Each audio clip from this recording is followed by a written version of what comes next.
का उद्घोष विजय घोष हमारे बातल में ही नहीं सारे भारतवर्ष में बाहर भी उत्सव के रूप में मनाया जा रहा है।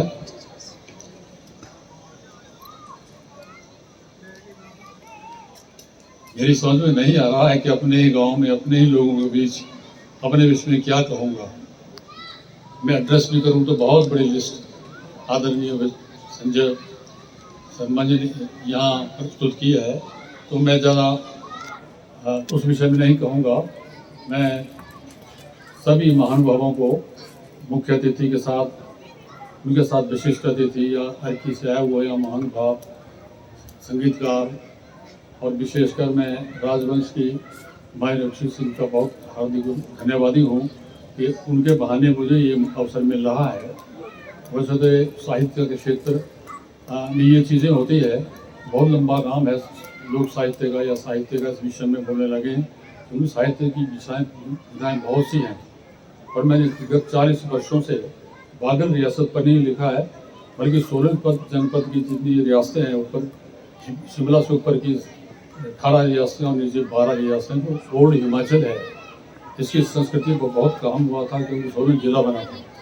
तो आप कल्पना कर सकते हैं कि मैं तो ये समझता हूँ कि राजवंश का मैं एक सदस्य हूँ, तो सारे ही राजा जो प्रतापी इसमें हुए हैं, राणा जयदेव से लेके और कृष्ण सिंह या राजेंद्र सिंह तक, तो ये मैं टिप्स पर कई बार बात करता हूँ।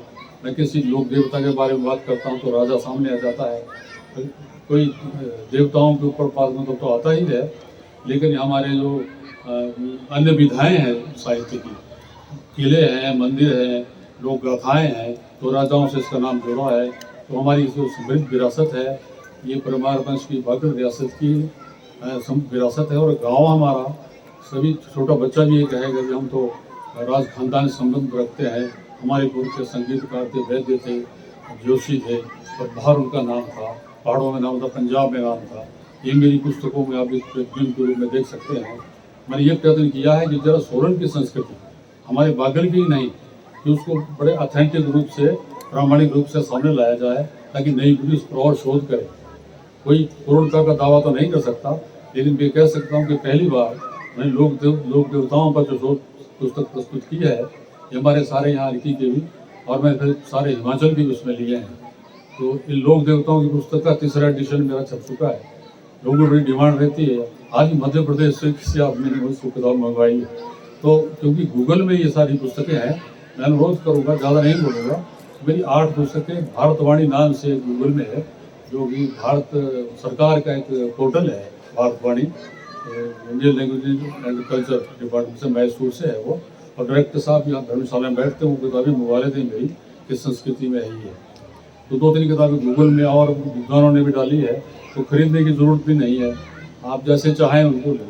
2-3 पुस्तकें सोलन जिले के संबंध में है, 5-7 पुस्तकें हिमाचली संस्कृति पर है और 2-3 पुस्तकें भारतीय संस्कृति पर हैं। उसी के आधार पर मुझे डॉक्टर यशवंत सिंह परमार जी के नाम के साथ जोड़ा गया और सम्मान मिला था मुझे 4 महीने पहले। और यहाँ डेयरी में इसका इतिहास संकलन का काम हो रहा है, वहाँ मुझे अनुरोध किया था कि आप सहयोग दें। तो कहने का मतलब ये इसके मैं बातल की संस्कृति को, बागड़ी की संस्कृति को, इस राजवंश को उसका श्रेय देता हूँ कि इनके आधार पर जो हमें बचपन में संस्कार मिले, पूजा पाठ के, एक भजन कीर्तन के, ये यज्ञ के, तो हमारी रग रग में है। और संस्कृत का भाव तो हमारे अनपढ़ बच्चों में भी है, कि उसे लोग बचपन में सिखाया जाता है। तो मैं फिर ग्राम पंचायत बादल प्रधान सारे मेम्बरान, दशहरा समिति के अध्यक्ष और मेम्बरान और राजवंश की मैं सिंह जी का बहुत बहुत धन्यवाद करता हूँ। अपनी वाणी को विराम देता हूँ। धन्यवाद। Thank you. एक बार जोरदार तालियां होनी चाहिए।